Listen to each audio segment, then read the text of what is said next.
Innal hamdalillah nahmaduhu wa nasta'inuhu wa nastaghfiruh wa na'udzu billahi min shururi anfusina wa min sayyiati a'malina.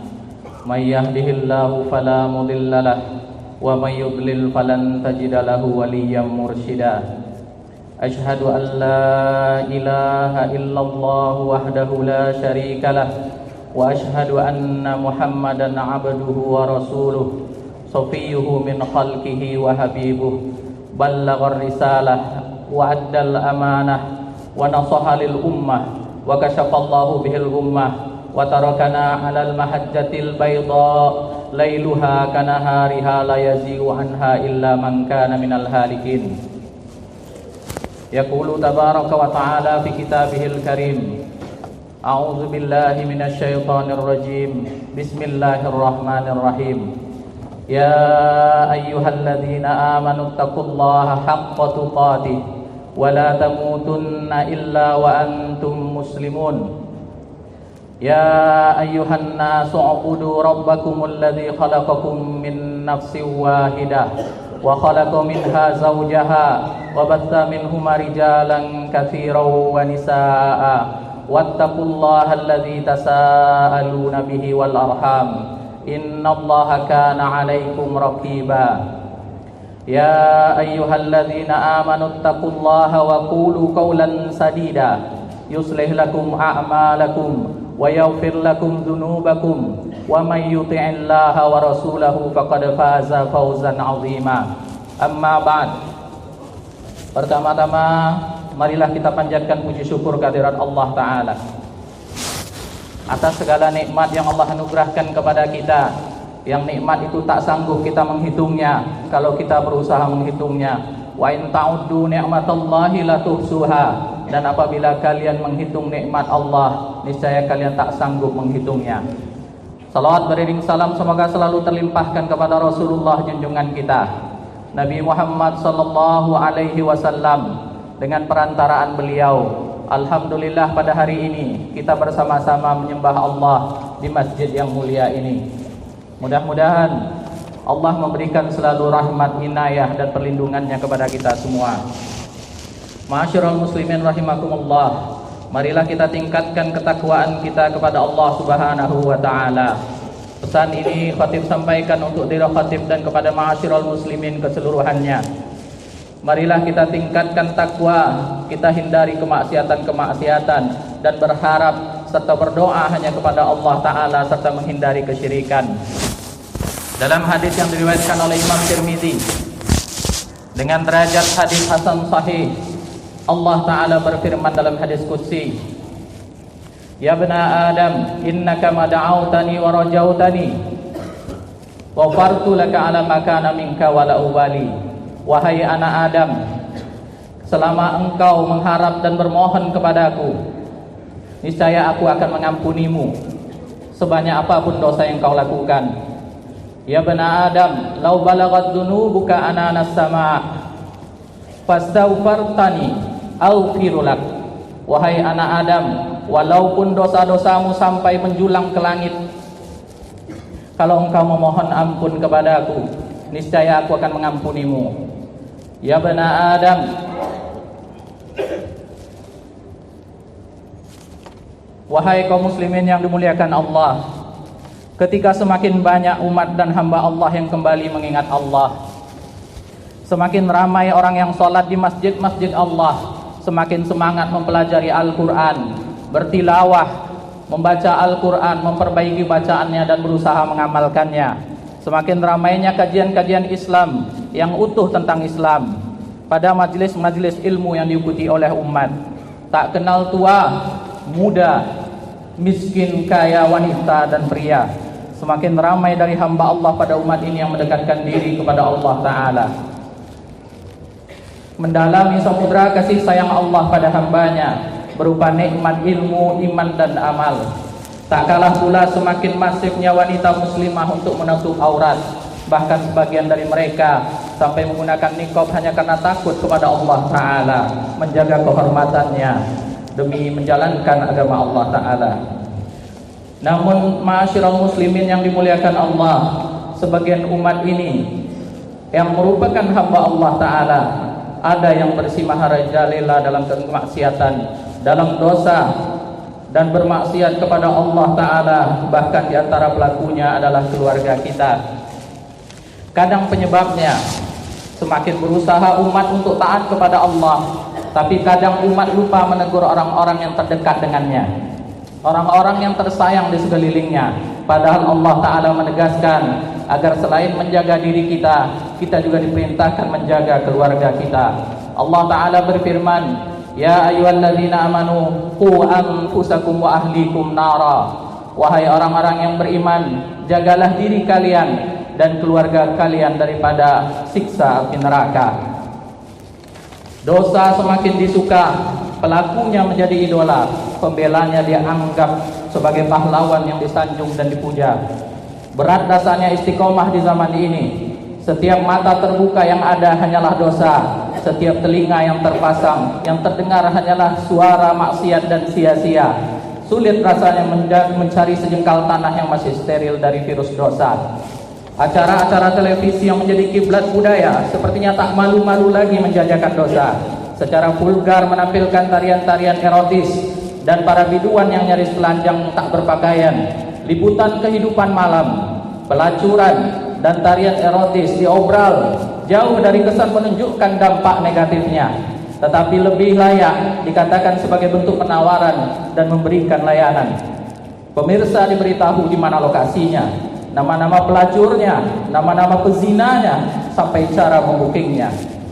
Wawancara terhadap para pelaku dosa dan tindak asusila seperti homoseks dan free sex pranikah disetting sedemikian rupa agar masyarakat akhirnya maklum dan menganggapnya biasa. Akibatnya para pendosa bebas berkentayangan, memuaskan nafsu dengan bebasnya, mencari pengikut-pengikut dan pembelanya, karena tabiat pemuat nafsu adalah mencari teman yang mau mengikutinya. Ma'asyiral muslimin rahimakumullah, banyak masyarakat, bahkan para tokohnya tak ambil pusing dengan dosa yang dilakukan secara terang-terangan ini. Dengan asumsi mereka tidak merugikan orang lain dan tidak mengganggu keamanan. Padahal Islam memandangnya sebagai kerusakan yang pasti, bukan saja berdampak negatif bagi para pelaku secara pribadi, namun imbasnya terasa bagi masyarakat luas. Karena itulah Islam memberikan peringatan dengan keras bagi orang yang mereka melakukan dosa secara terang-terangan. Nabi SAW bersabda, Kullu ummati mu'afa illal mujahirin, wa inna minal mujaharati ayya'mala ar-rajulu bil-laili amalan thumma yusbihu wa qad satarahu Allah alaihi fayaqulu ya fulan amiltul barihata kadza wa kadza bata yasturuhu rabbuh wa yusbihu yakshifu sitrallahi an. Nabi SAW bersabda, semua umatku dimaafkan kecuali yang melakukan dosa secara terang-terangan. Termasuk dianggap dosa secara terang-terangan adalah apabila seorang berbuat dosa di malam hari, namun ditutupi oleh Allah aibnya, lalu pada pagi harinya dia berkata, wahai fulan, kemarin malam saya berbuat begini dan begini. Malam harinya telah ditutupi oleh Allah, namun pada pagi harinya justru dia membuka apa yang ditutup oleh Allah dari aibnya. Ma'asyiral muslimin rahimakumullah, ini merupakan ancaman yang keras. Selain dari dosa syirik yang tidak diampunkan oleh Allah Ta'ala, dalam hadis ini Allah menegaskan tentang bahayanya dosa yang dilakukan secara terang-terangan. Makna dari mujahirin adalah sebagaimana yang dikatakan oleh Imam Nawawi dalam Syarah Sahih Muslim. Begitu pula oleh Imam Ibnu Hajar dalam Fathul Bari, yakni orang-orang yang terang-terangan berbuat dosa, menampakkannya, membuka aib dosanya sendiri yang telah ditutup Allah dengan cara menceritakannya kepada orang lain. Tipe manusia semacam ini halal untuk digunjing, tidak dianggap ghibah orang yang menceritakan aib orang-orang yang melakukan dosa secara terang-terangan. At-Tibbi mengartikan hadis tersebut dengan semua umatku dimaafkan dan tidak boleh diguncingkan aibnya kecuali orang-orang yang terang-terangan melakukan dosa. Ma'asyiral muslimin rahimakumullah, korupsi, pencuri alias maling, pembelanya telah terang-terangan dengan dosa, dengan membelanya walaupun dia melakukan kesalahan mencuri. Kemudian menyebarkan berita dusta adalah bagian dari dosa. Dosa yang satu orang melakukannya, apabila berita dusta itu diikuti dan disebarkan oleh 100 orang, maka dosanya menjadi 100 pula. Bukankah Allah Ta'ala telah mengatakan agar kita menjaring informasi-informasi yang sampai kepada kita? Allah Ta'ala berfirman, Ya ayyuhalladzina amanu in ja'akum fasikum binaba'in fatabayyanu. Wahai orang-orang yang beriman, apabila seorang fasik datang membawa berita kepadamu, hendaklah kalian bertabayun dan mencari kebenarannya. Dosa yang selanjutnya adalah bentuk kesombongan. Kesombongan adalah dosa. Bahkan keluarnya iblis daripada surga menjadi golongan kafir adalah akibat perbuatan sifat sombong yang melekat padanya. Padahal ia hanyalah seorang hamba, yang berhak sombong hanyalah Allah Ta'ala. Apa yang akan kita sombongkan di dunia ini? Ibnu Jauzi mengatakan, terkadang ulama dan ahli ibadah pun terjangkit dengan penyakit sombong. Mereka menganggap remeh orang lain, mereka menganggap hina orang lain, mereka merasa lebih hebat dari orang lain. Padahal kata Imam Ibnu Jauzi, kalaulah yang disombongkannya tentang ilmu yang dimiliki oleh ulama itu, padahal sudah banyak para ulama-ulama sebelumnya yang lebih berilmu dari dia. Dan kalaulah ibadah yang sudah banyak lebih bagus, kalaulah ibadah yang dibanggakannya di hadapan orang lain, maka sudah banyak ahli ibadah yang lebih bagus ibadahnya daripada dia. Adapun kalau harta yang dibanggakannya, maka harta tiadalah nilainya dan tiada kehormatannya. Lalu bagaimana ketika ulama dan abid berkumpul untuk bersama-sama menampakkan kesombongannya? Sombong juga diakibatkan dari kekuasaan dan harta. Kalaulah kesombongan itu dilakukan oleh abid secara berjamaah, oleh para alim secara berjamaah ketika mereka berkumpul menampakkan kesombongannya dalam ilmu, apakah itu tidak termasuk kategori dosa yang dilakukan terang-terangan? Ma'asyiral muslimin rahimakumullah, di antara dosa yang diharamkan oleh Allah Ta'ala adalah minum minuman keras dan narkoba. Dosa yang ketika turun ayat pengharaman khamar dan miras ini, kota Madinah penuh dengan banjir dengan minuman keras. Akibat para sahabat membuang apa yang mereka minum, yang mereka teguk, yang mereka simpan di dalam kendi-kendi, yang mereka simpan di dalam rumahnya, mereka semuanya membuangnya. Tidak pernah berpikir dalam pikiran sahabat untuk menjual belikannya, karena perbuatan menjual belikan benda yang haram, maka termasuklah pula haram harganya, walaupun mereka menjualnya kepada orang-orang kafir sekalipun. Lalu bagaimana apabila dia justru menjualnya dari para orang-orang muslim ini, menjadi penyebar minuman keras, penyebar narkoba, menjadi penjualnya, dia yang membekininya, bahkan dia memberikan izin untuk peredarannya, walaupun ia berlaku di tempat-tempat tertentu. Samakah hal ini dengan melecehkan Allah dan terang-terangan berbuat dosa? Tidak khawatirkah kita terhadap perbuatan yang kita lakukan dengan bangga melakukan dosa? Dosa yang lain adalah dosa riba. Kita menghalalkannya padahal Allah telah mengharamkannya. Secara perkataan kita mungkin tidak menghalalkan, tapi secara perbuatan kadang-kadang kita melakukan dan menganggapnya sebagai sesuatu yang halal. Lalu kita iklankan di mana-mana dan kita menjadi orang-orang yang terang-terangan berbuat dosa karena kitalah yang berusaha membangunnya dan mengizinkannya. Tidak takutkah kita menentang Allah dan Rasul-Nya? Dosa yang berikutnya adalah dosa zina.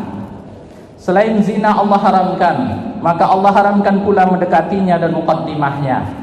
Tidak ada ayat yang diturunkan yang diharamkan tentang sesuatu untuk mendekatinya kecuali ayat zina. Allah Ta'ala berfirman, wala taqrabuz zina, sekali-kali janganlah engkau mendekati zina. Dan diantara bentuk pendekatan kepada zina adalah berdua-duaan, adalah memegang-megang, berpacaran. Yang hal ini kadang-kadang orang-orang tua kita tidak mengingatkan anak-anaknya. Lalu mereka dengan bangganya melakukan hal tersebut, hal yang diharamkan Allah Ta'ala berjalan di muka bumi ini, dengan bangganya melakukan dosa. Apakah kita tidak khawatir tentang dosa-dosa yang kita lakukan ini secara terang-terangan? Allah tidak mengampunkannya.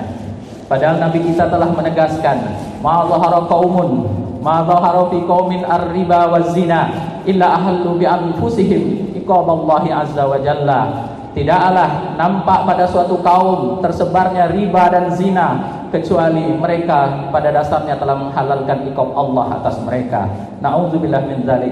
Lalu bagaimana pula bagi mereka yang menjadi pemberi izinnya, pembuat tempatnya seperti tempat karaoke, warnet, kemudian kos-kosan yang kita buat, lalu kita buat di situ hal-hal yang melegalkan perbuatan-perbuatan zina yang diharamkan oleh Allah Ta'ala. Tidakkah hal semacam ini terang-terangan dan bangga dalam melakukan dosa? Padahal Rasul telah tegaskan, kullu ummati mu'afa illal mujahirin. Setiap umatku akan dimaafkan dosanya kecuali yang melakukan dosa secara terang-terangan.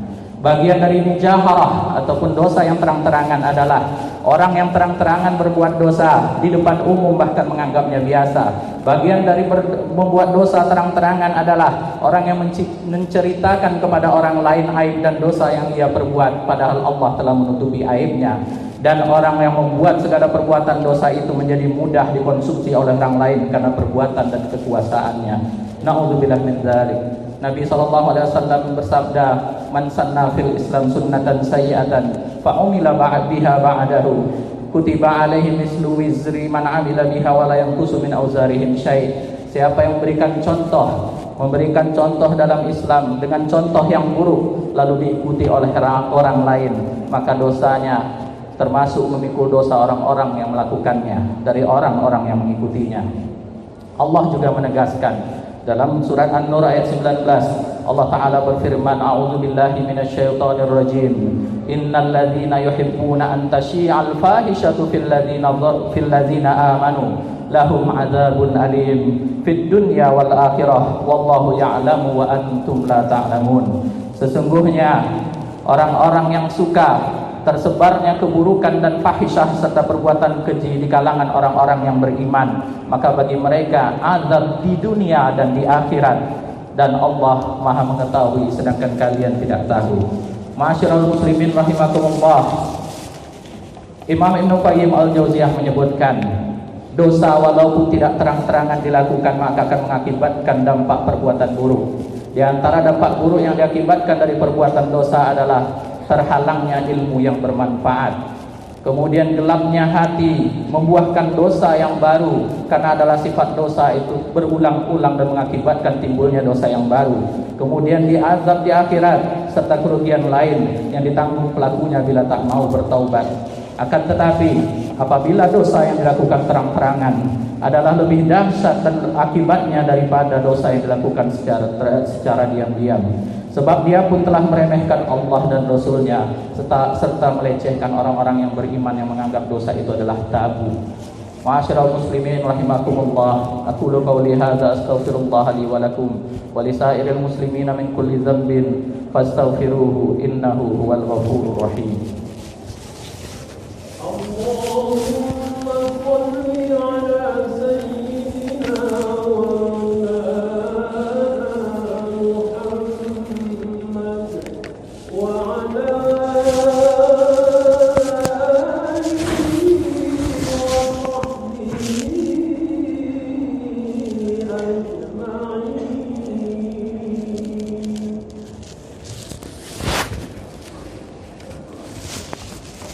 Alhamdulillahi wa kafa, wassalatu wassalamu ala ibadihil mustafa.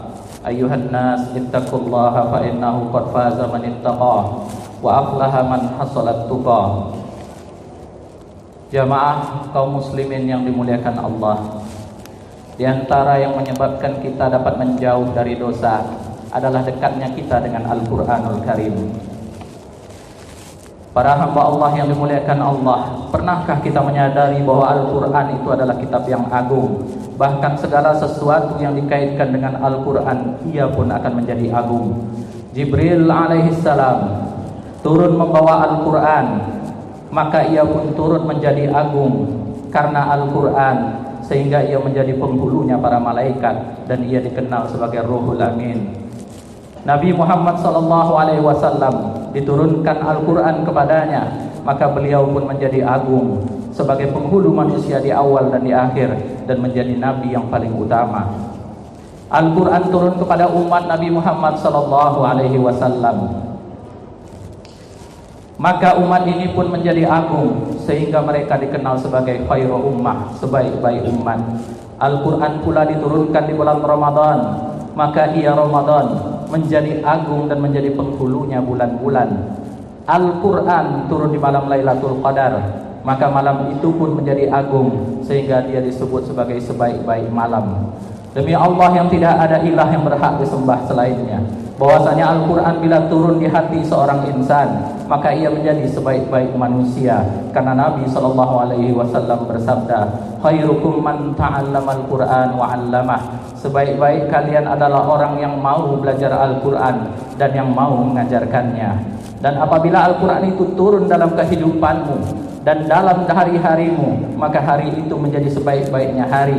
Dan sebaik-baiknya harimu adalah ketika engkau menjadikan Al-Quran yang mulia itu selalu bersamamu. Ibadallah, innallaha wa malaikatahu yusalluna 'alan nabi. Ya ayyuhalladzina amanu sallu 'alaihi wa sallimu taslima. Allahumma salli 'ala sayyidina Muhammad wa 'ala ali sayyidina Muhammad. Kama shallaita 'ala sayyidina Ibrahim wa 'ala ali sayyidina Ibrahim innaka Hamidum Majid. Allahumma ighfir lil muslimina wal muslimat wal mu'minina wal mu'minat al ahya'u minhum wal amwat innaka sami'un qaribun mujibud da'awat ya qadiyal hajat. Allahumma ighfir lana wa liwalidina warhamhum kama rabbawna shighara. Allahumma ij'al baladana hadza baladan amina mutma'inna wa sa'ira biladil muslimin. Allahumma rfa'anna al-bala'a wal waba'a wal ghala wal fawahisha ma dhahara minha wa ma batan. Allahumma ansur ikhwanana al-muslimina fi kulli makan. Allahumma ansur ikhwanana al-muslimina fi Filistin. Allahumma ansur ikhwanana al-muslimina fi Masr. Allahumma ansur ikhwanana al-muslimina fi Rohingya. Allahumma ansur ikhwanana al-muslimina fi Rohingya. Allahumma ansur ikhwanana al-muslimina fi Rohingya. Allahumma ansurhum nasran mu'azzara.